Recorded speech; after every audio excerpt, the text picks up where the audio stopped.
Assalamualaikum warahmatullahi wabarakatuh. Oke guys, jumpa lagi dengan kami Farouk Ali Ridho. Kali ini akan kami menceritakan riwayat hidup Pujuk Keker.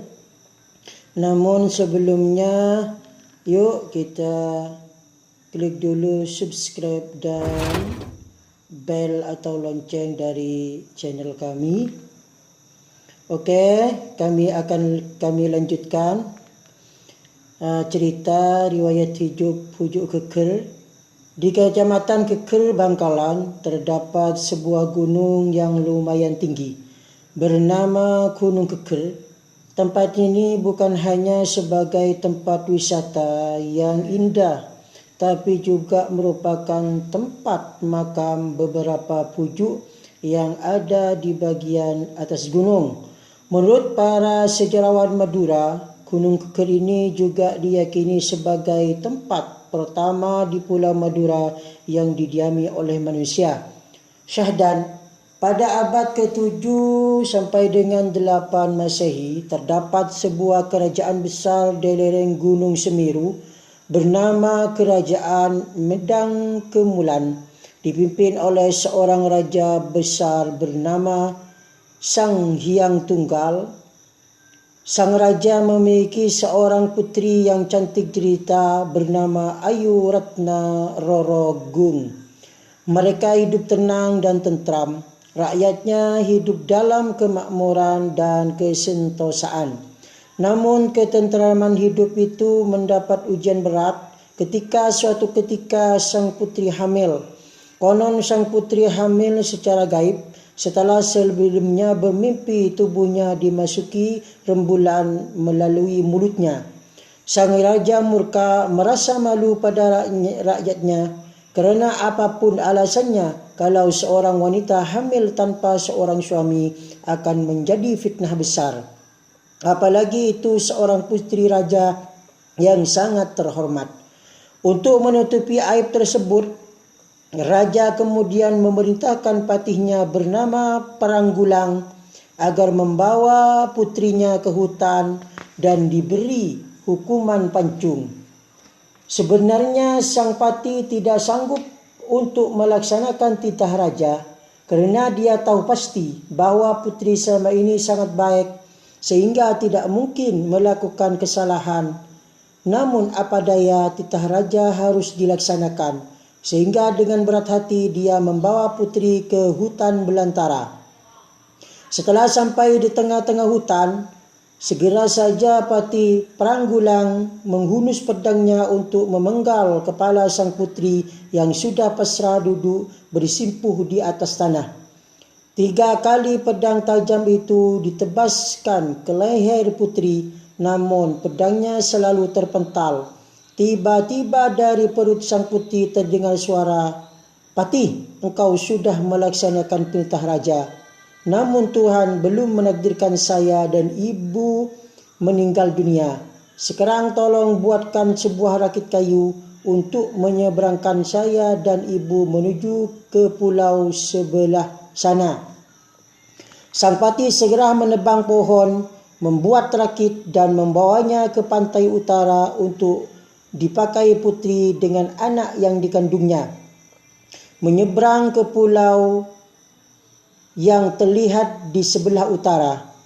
Mengalami peristiwa aneh tersebut, Patih Paranggulang kemudian memutuskan untuk tidak kembali ke kerajaan Medang Kemulan, mengundurkan diri dari jabatan patih, menanggalkan pakaian kebesarannya dan menggantikannya dengan pakaian kain kasar. Kemudian mengganti namanya menjadi Ki Polang. Dia berpesan kepada putri kalau ada keperluan supaya menginjakkan kakinya 3 kali ke bumi, maka dia akan datang untuk membantu. Singkat cerita, dengan berbagai keanehan yang dialami di tengah laut, sampailah putri Rorogung di Pulau Madura, tepatnya di Gunung Keker. Setelah sekian lama, tibalah waktunya untuk melahirkan. Teringat pesan Ki Poleng, sang putri kemudian menginjakkan kakinya 3 kali ke bumi. Seketika itu Ki Poleng datang dan membantu proses kelahirannya. Anak yang dilahirkan itu kemudian diberi nama Raden Segoro. Setelah melahirkan Raden Segoro ini, di waktu malam kawasan Gunung Geker terlihat cahaya kemilau sehingga menjadi perhatian para nelayan yang kebetulan lewat di laut. Karena penasaran, para pelaut itu kemudian mendatangi Gunung Geker dan proses selanjutnya mereka menetap di tempat itu. Lambat laun kawasan Gunung Geker dan sekitarnya menjadi perkampungan dan semakin hari semakin banyak yang membentuk perkampungan sehingga kemudian menyebar ke seluruh bagian Pulau Madura. Adipodai. Di samping makam Putri Ayu Ratna Rorogung yang dianggap sebagai ibunya orang Madura, di puncak Gunung Geker juga terdapat makam seorang ulama bernama Kiai Adipodai. Beliau adalah seorang ulama yang gemar bertapa dan bertirakat. Tempat pertamaannya yang sangat terkenal terletak di sebuah gua bernama Gua Petapan, berada di kawasan Gunung Geker. Suatu ketika pada abad ke-13 datanglah Joko Tole ke Gunung Geker untuk menemui Kiai Adipodai guna meminta doa karena akan bertarung dengan Dempo Awang, seorang laksamana sakti mandraguna berasal dari Cina. Karena kesaktiannya yang hebat, tak satupun orang yang mampu mengalahkan Dempo Awang ini. Padahal dia adalah seorang yang sangat jahat, membunuh orang dengan seenaknya sendiri dan sangat sering memperkosa gadis-gadis di berbagai tempat. Kehidupan masyarakat tercekam dalam ketakutan luar biasa karena Dempo Awang setiap saat bisa datang kepada mereka untuk melakukan kejahatan. Hal inilah yang menggerakkan hati Joko Tole untuk mengalahkan Dempo Awang.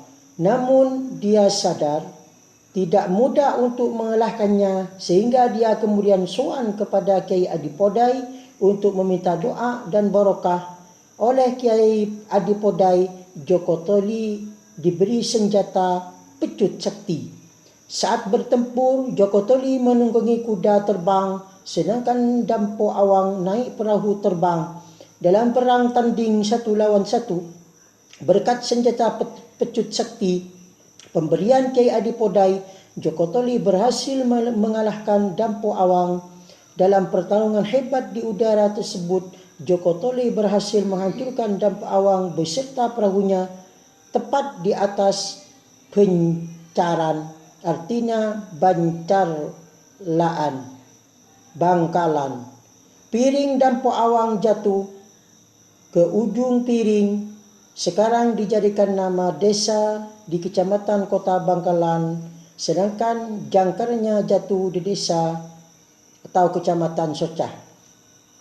Peninggalan. Banyak sekali peninggalan di kawasan Gunung Geker, baik dari Putri Ayu Ratna Rorogung yang kemudian dijuluki Potre Koning, dari Kiai Adipodai dan lain-lain di antaranya. 1. Gua Potre atau gua tempat pertapaan Putri Ayu Ratna Rorogung yang kemudian dikenal dengan julukan Potre Koning.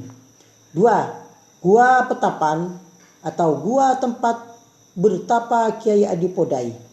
3. Gua Pancong Pote.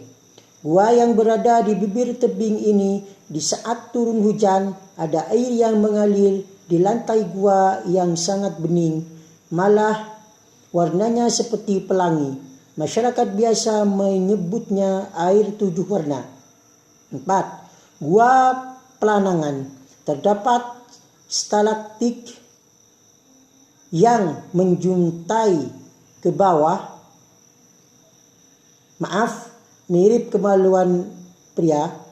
Uniknya, air yang menetes dari stalaktik tersebut diyakini bisa menambah keperkasaan pria. 5. Gua Olar. Disebut begitu karena di depan mulut gua ada sebongkah batu yang mirip kepala ular. Gua tersebut berada di puncak bukit, dan lain-lain. Demikianlah kisah atau riwayat hidup pujuk kekel. Semoga bermanfaat. Wassalamualaikum warahmatullahi wabarakatuh.